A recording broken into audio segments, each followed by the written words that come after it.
E para a nossa análise, vamos falar sobre a outra grande notícia do dia na política nacional. O Ministério da Fazenda tenta destravar as pautas econômicas no Congresso para viabilizar maior margem de crescimento em 2024. No primeiro ano do governo Lula 3, o PIB cresceu 2,9%, mas se concentrou apenas no primeiro semestre, puxado em boa parte pelo agronegócio. Veja na reportagem de Pedro Teixeira. Para um ano que começou com o mercado prevendo crescimento perto de zero, a alta do PIB de 2,9% é uma boa notícia para o governo. Mesmo assim, traz alertas que fizeram a Fazenda estimar um crescimento menor para 2024, de 2,2%. O maior motivo é a quebra na safra das principais commodities. As grandes responsáveis pela disparada de 15% no PIB do agronegócio. Serviço e indústrias ficaram bem atrás. A baixa taxa de investimento em relação ao produto interno bruto também preocupa. O índice é um termômetro do quanto as empresas estão gastando na ampliação de sua capacidade de produção. E em 2023, o índice ficou abaixo do que se viu em 2022. A saída para mudar esse quadro, segundo o Ministério da Fazenda, passa por uma série de medidas defendidas pelo governo. Uma das principais está na segunda fase da reforma tributária, que vai regular as mudanças aprovadas no ano passado.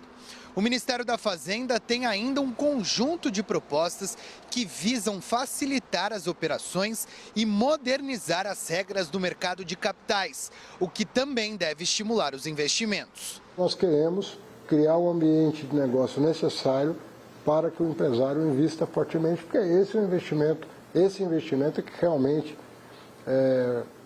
melhora as condições econômicas. Haddad também quer seguir adiante com as pautas arrecadatórias, que, segundo ele, podem melhorar a situação fiscal do governo e facilitar o trabalho do Banco Central para continuar a redução da taxa básica de juros. Tudo isso, no entanto, depende dos parlamentares. Por isso que a semana que vem começam as negociações no Congresso, dos projetos de lei, reformas microeconômicas, uma série de coisas para discutir com os líderes, com os presidentes, para fazer a agenda de reformas andar. Tanto as agendas microeconômicas quanto as medidas fiscais para equilibrar as contas. Mas a ala política do Planalto tem pressa. Isso porque o crescimento econômico de 2023 se concentrou na primeira metade do ano. Os 2 últimos trimestres foram de estagnação, com desempenho nulo do PIB. Em meio a um eleitorado polarizado, o governo espera contar com números positivos na área econômica e aposta em resultados já nos primeiros meses com medidas como a antecipação em fevereiro do pagamento de precatórios, que vai injetar 30 bilhões de reais na economia. Zered, resultado bom acima do projetado inicialmente, mas tem vários alertas ali em todos esses dados que foram divulgados. Caio, você sabe que mais de 20 anos de cobertura econômica, né? Eu tenho uma frase que eu sempre digo, que é o seguinte: para toda leitura a gente tem que deixar o número de lado para entender a dinâmica, né? Esse gráfico que a gente acabou de ver na reportagem, que mostra uma economia que estoura no primeiro semestre e fica completamente estagnada no segundo, além de ser um retrato preocupante, porque do ponto de vista da composição do crescimento, né? Num país deste tamanho que consegue crescer com aquela força no começo do ano e depois vive uma estagnação, tem alguma coisa errada nessa composição que não permite o país engatar num crescimento mais estável.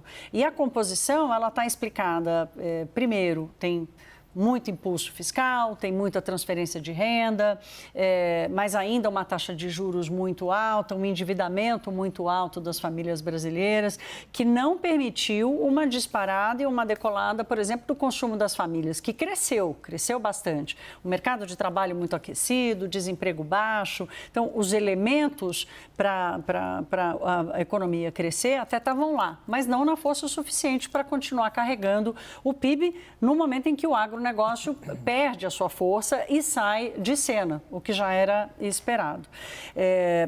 O principal alerta do resultado do ano passado é a chaga brasileira, a taxa de investimento. O investimento, não o investimento do mercado financeiro, mas aquele investimento para aumentar a capacidade do país crescer, a alocação de recurso na construção civil, na infraestrutura, ele não aconteceu. Pelo contrário, o investimento caiu mais de 3% e promoveu uma queda da taxa de investimento sobre o PIB para 16,5%. O Brasil, para ter um crescimento sustentável, precisa ter uma taxa de investimento acima de 20%, está em 16,5%.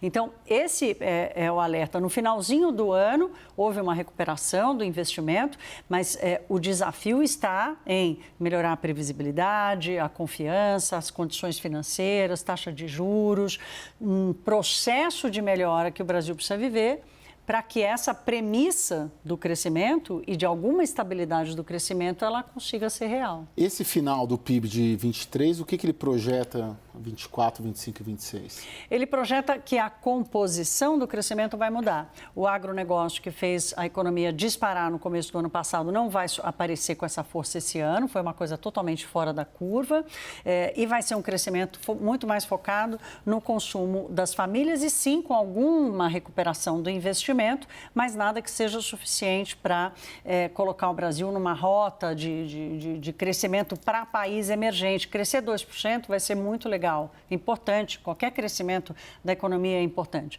Mas para uma economia emergente como o Brasil, 2% tinha que ser o mínimo e não o máximo que o país cresce. Cristiano, você sente o governo atento a esses alertas todos, a essas questões todas que a Thaís coloca, que os próprios dados, os analistas todos colocaram hoje, né, há problemas nesse PIB bom de 2023 e uma projeção, de certa maneira, preocupante ali para os próximos anos, né, gargalos que precisam ser corrigidos. Você sente Brasília e principalmente o governo Lula 3 atento a eles?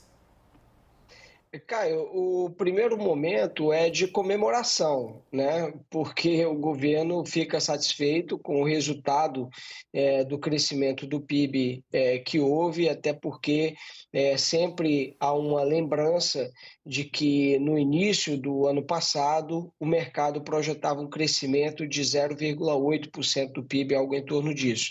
Segundo a pesquisa Focus, que foi divulgada, a primeira pesquisa Focus do Banco Central, que foi divulgada em janeiro do ano passado. E aí o PIB cresce 2,9%. Né? Então, a primeira reação do governo é comemorar.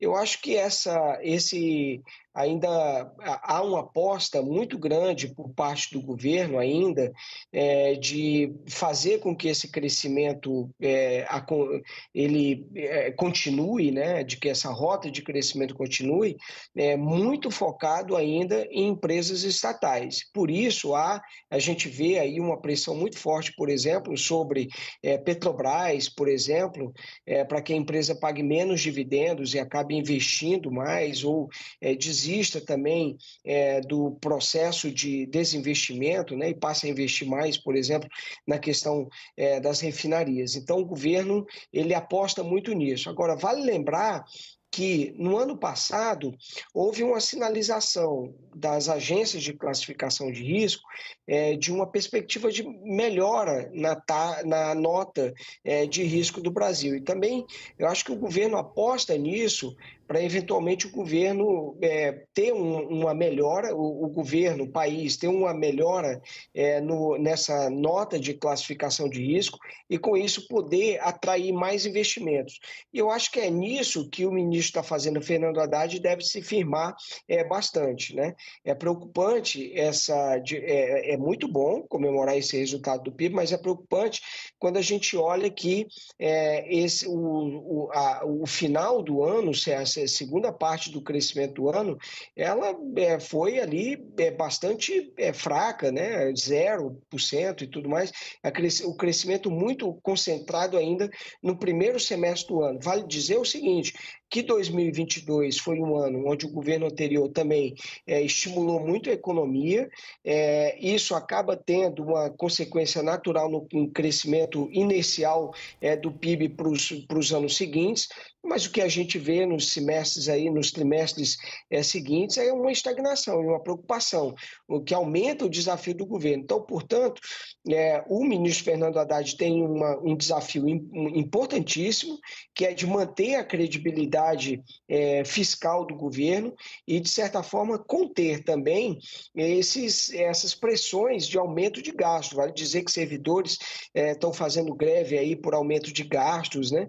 E também na tentativa de avançar nessas agendas microeconômicas, né? Esse é um ano onde a reforma tributária chega ao Congresso Nacional e o governo, inclusive, conta com ela, de certa forma, para melhorar o ambiente de negócios no país. Mas eu vejo que o ministro da Fazenda, Fernando Haddad, vai ter desafios importantes aí com a ala política do governo. Esse sentimento não é de preocupação, de necessidade do governo continuar mantendo sinais importantes no aspecto fiscal. Isso não é um pensamento uniforme dentro do governo, especialmente dentro do PT, o que acaba aumentando uma preocupação dos agentes econômicos, especialmente do mercado financeiro.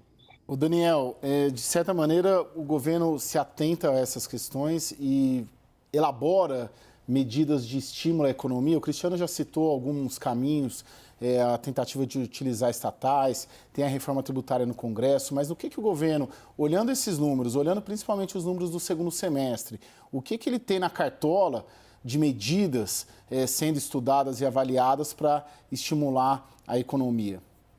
Então, o que o governo não tem na cartola? Não tem uma bala de prata em 2024 que seja capaz de dar um impulso para o crescimento econômico relevante.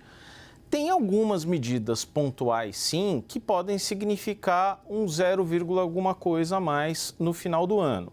E aí a gente está falando de antecipação no pagamento de precatórios, que saiu agora 30 bilhões em fevereiro, antecipação de pagamento de 13º salário para aposentados e pensionistas do INSS, alguma flexibilização ali nos compulsórios para ajudar em financiamento habitacional por parte principalmente da Caixa Econômica Federal.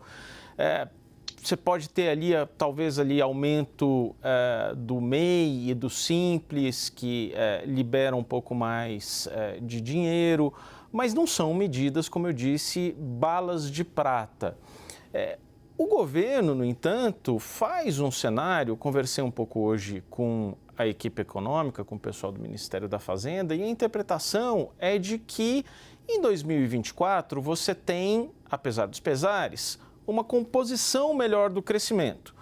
1/3 do crescimento no ano passado foi agro. Nesse ano você vai ter uma distribuição melhor por indústria, serviços, do lado da demanda, investimento. Então isso dá uma composição um pouco melhor e num cenário de juros realmente em queda, mais baixos, que podem destravar o crédito.